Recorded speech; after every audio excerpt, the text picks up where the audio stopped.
Hi అండి, welcome to my channel RRS kitchen and blogs. ఈరోజు మన వీడియో వచ్చేసి ట్రెడిషనల్ స్వీట్ రెసిపీని చూపించబోతున్నాను. దేవుడికి పెట్టే ప్రసాదంకైనా లేదంటే పండగలకి చేస్తూ ఉంటాం కదండి పూర్ణం బూరెలు. నేను చూపించే పద్ధతిలో మీరు కనుక చేసినట్లయితే ఈ పూర్ణం బూరెలు అనేవి పర్ఫెక్ట్గా కుదురుతాయి. ఈ పూర్ణం బూరెలను ఏ విధంగా ప్రిపేర్ చేసుకోవాలో చూసేద్దాం. ఒక బౌల్లో 1.5 కప్ వరకు రైస్ని తీసుకోవాలి. రేషన్ బియ్యాన్ని తీసుకుంటే చాలా బాగా వస్తాయి పూర్ణాలు అనేటివి. ఇలా 2-3 సార్లు వాటర్తో ఇలా నీట్గా కడగాలి. ఇలా కడిగిన తర్వాత అందులో రైస్ మునిగేంత వరకు వాటర్ని వేసుకొని మూత పెట్టుకొని నానబెట్టుకోవాలి. ఓవర్ నైట్ నానబెట్టుకోవాలి. ఇడ్లీ రవ్వని 1/2 కప్ వరకు తీసుకొని 1-2 సార్లు కడిగి కొద్దిగా లైట్గా వాటర్ని యాడ్ చేసుకొని ఈ ఇడ్లీ రవ్వని కూడా ఓవర్ నైట్ వరకు నానబెట్టుకోవాలి. ఒక 2 అవర్స్ వరకు నానబెట్టుకోవాలి. మినపగుళ్ళని 1 కప్ వరకు తీసుకుని ఈ విధంగా 2-3 సార్లు కడిగి నానబెట్టుకోండి ఓవర్ నైట్. మరుసటి రోజు మిక్సర్ జార్లోకి ఈ మినపగుళ్ళని వేసుకొని అందులో 1/2 టేబుల్ స్పూన్ వరకు సాల్ట్, 1/2 టేబుల్ స్పూన్ వరకు షుగర్ని వేసుకొని మిక్సీ పట్టుకోవాలి. ఈ విధంగా స్మూత్గా అయ్యే విధంగా మిక్సీ పట్టుకొని పక్కన ఉంచుకుందాం. రైస్ ఉన్నాయి కదండి, మరుసటి రోజు రైస్ని ఈ విధంగా వాటర్ చేంజ్ చేసి మరొక 2 టైమ్స్ వరకు రైస్ని కడగాలి. ఇలా కడిగిన తర్వాత వాటర్ మొత్తం వంచేసుకొని మిక్సర్ జార్లోకి తీసుకోవాలి. కొద్దిగా రైస్ని వేసుకుంటూ వాటర్ని యాడ్ చేస్తూ ఈ విధంగా కన్సిస్టెన్సీ ఈ విధంగా వచ్చే విధంగా మిక్సీ పట్టుకొని పక్కన ఉంచుకుందాం. మరొక బౌల్ తీసుకోండి. అందులో మినపగుళ్ళని మిక్సీ పట్టుకున్నాం కదండి ఆ పేస్ట్ని, అలాగే రైస్ని మిక్సీ పట్టుకున్నాం కదండి ఆ పేస్ట్ని కూడా వేసేసుకోవాలి. ఇవి కలిసేటట్టుగా ఒకసారి కలుపుకోవాలి. కొద్దిగా వాటర్ని యాడ్ చేసుకుంటూ కన్సిస్టెన్సీ ఈ విధంగా వచ్చేటట్టు కలుపుకోవాలి. ఇలా కలుపుకున్న తర్వాత ముందుగా నానబెట్టుకున్నాం కదండి ఇడ్లీ రవ్వని, ఆ రవ్వని వాటర్ మొత్తం వంచేసుకొని ఆ రవ్వని వేసేసుకోవాలి. ఇదంతా ఒకసారి మిక్స్ చేసుకోండి. ఈ విధంగా మిక్స్ చేసుకున్న తర్వాత దీన్ని ఇప్పుడు పక్కన ఉంచుకుందాం. స్టఫింగ్ని ప్రిపేర్ చేద్దాం. ఇప్పుడు పూర్ణం కోసం మనం ప్రెషర్ కుక్కర్ని తీసుకోవాలి. అందులో 1 కప్ వరకు శనగపప్పుని వేసుకోవాలి. ఒక 2 to 3 టైమ్స్ వరకు బాగా నీట్గా పప్పుని కడగాలి.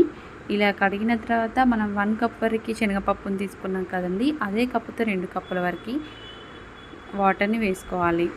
ఇందులో చిటికెడు పసుపు, చిటికెడు సాల్ట్ని వేసుకొని మూత పెట్టుకొని ఒక 5 విజిల్స్ వచ్చేంత వరకు మంట మీడియం ఫ్లేమ్లో పెట్టుకొని ఉడికించుకోవాలి. 5 విజిల్స్ వచ్చిన తర్వాత స్టవ్ ఆఫ్ చేసేసి కుక్కర్లో ఉన్న గాలి మొత్తం తీసేసి మూత తీసి చూడండి. పప్పు అనేది ఈ విధంగా మరీ పేస్ట్గా అవ్వకుండా ఈ విధంగా పలుకుగా ఉంటే పూర్ణం అనేది సరిగ్గా వస్తుంది. కాబట్టి ఈ విధంగా పేస్ట్ కాకుండా ఈ విధంగా పలుకుగా ఉండేటట్టు ఉడికించుకోవాలి. ఇలా ఉడికించుకున్న దాన్ని మనం స్ట్రెయినర్లో వేసి వాటర్ మొత్తం తీసేసుకోవాలి. ఈ వాటర్ని పడేయకుండా కర్రీలోకైనా పప్పులోకైనా సాంబార్లోకైనా యూజ్ చేసుకోండి.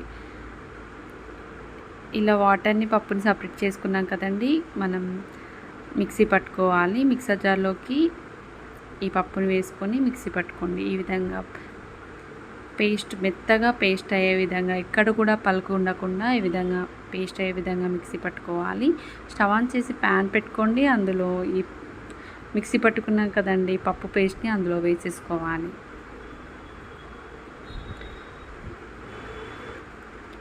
ఇదంతా ఒకసారి కలుపుకోవాలి. ఇలా కలుపుకున్న తర్వాత మనం ఏ కప్పుతో అయితే పప్పు తీసుకున్నామో అదే కప్పుతో 1 కప్ వరకు షుగర్ని వేసుకొని కలుపుకోవాలి.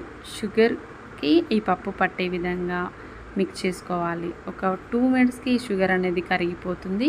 ఇలా కరిగిన తర్వాత మనం ఇందులో 1 టేబుల్ స్పూన్ వరకు నెయ్యిని వేసుకోవాలి. నెయ్యి వేసుకొని ఒకసారి మిక్స్ చేసుకోండి. ఇలా మంట మీడియం ఫ్లేమ్లో పెట్టుకొని ఉడికించుకోవాలి. ఇలా కలుపుతూనే ఉండాలి, లేదంటే అడుగు పట్టేస్తుంది. కాబట్టి ఇలా అడుగు పట్టకుండా ఉండాలి అంటే మీరు అప్పుడప్పుడు నెయ్యిని వేస్తూ ఉడికించుకోవాలి. చూసారు కదండి దగ్గర పడడం స్టార్ట్ అయింది కదా. ఇలా దగ్గర పడిన తర్వాత స్టవ్ ఆఫ్ చేసేసుకోవాలి. స్టవ్ ఆఫ్ చేసేసి పూర్తిగా చల్లారనివ్వాలి. ఇలా చల్లారిన తర్వాత కొద్దిగా ఈ పూర్ణాన్ని తీసుకొని రౌండ్గా బాల్ని చేసుకోవాలి. మీరు ఇలా బాల్ చేసే కంటే ముందు మీరు చేతులకి ఆయిల్నైనా లేదంటే నెయ్యినైనా అప్లై చేసుకొని ఈ విధంగా మీకు నచ్చిన సైజులో బాల్స్ని ప్రిపేర్ చేసుకొని ఒక ప్లేట్లోకి తీసుకోవాలి. మిగతా మీకు కావాల్సినన్ని చేసుకోండి. మిగతా పూర్ణాన్ని మీరు బూరెల కింద అయినా చేసుకోవచ్చు. మనం ముందుగా కలిపి పెట్టుకున్నాం కదండి, ఆ పిండిని తీసుకొని అందులో మనం ఈ పూర్ణాన్ని వేసేసుకోవాలి. ఈ పిండిలో ఈ మొత్తం బాల్ అనేది కవర్ అయ్యేటట్టు కవర్ చేసుకొని ఆయిల్లో వేసుకోవాలి. ఆయిల్ అనేది బాగా ఎక్కువ హీట్లో ఉండకూడదు, మరీ తక్కువ హీట్లో కూడా ఉండకూడదు. మీడియం హీట్లో ఉంచుకోవాలి ఆయిల్ని. ఇలా ఎక్కువ హీట్లో ఉంటే ఇవి పగిలిపోతాయి. ఈ పూర్ణాన్ని ఆయిల్లో వేసేటప్పుడు దగ్గర నుంచి వేయండి. పైనుంచి ఇట్లా పడేయకుండా దగ్గర నుంచి వేసుకోవాలి. ఇలా స్లోగా తిప్పుతూ గోల్డెన్ కలర్ వచ్చేంత వరకు ఫ్రై చేసుకోవాలి. ఈ పూర్ణం బూరెల్ని టిష్యూ ఉన్న పేపర్లోకి వేసేసుకోవాలి. సేమ్ ఇదే ప్రాసెస్లో మిగతా పూర్ణాలను కూడా ఈ విధంగానే ప్రిపేర్ చేసుకోవాలి. అంతే అండి, సింపుల్గా పూర్ణం బూరెలు లాంటివి రెడీ అయినట్టే. నేను చెప్పే కొలతలతో మీరు కనుక మీ ఇంట్లో ట్రై చేసి చూడండి. మీకు ఎలా కుదిరిందో తప్పకుండా కామెంట్లో తెలియజేయండి. ముందు పండుగలు వస్తున్నాయి కదండి, ఇవి తప్పకుండా ట్రై చేసి మీకు ఎలా కుదిరిందో కామెంట్లో తెలియజేయండి. మరిన్ని స్వీట్ రెసిపీస్ కోసం, ప్రసాదం రెసిపీస్ కోసం మా ఛానల్ డిస్క్రిప్షన్లో లింక్ ఉంటుంది, ప్రెస్ చేసి చూసేయండి. మా ఛానల్ నచ్చిందని అనుకుంటున్నాను. నచ్చితే మీ ఫ్రెండ్స్కి, మీ రిలేటివ్స్కి షేర్ చేయండి. సబ్స్క్రైబ్ చేయని వారు ఉంటే సబ్స్క్రైబ్ చేసుకోండి. పక్కనే ఉన్న బెల్ని క్లిక్ చేస్తే నేను పెట్టే ప్రతి నోటిఫికేషన్ మీకే ఫస్ట్ వస్తుంది. Thank you for watching. Bye friends.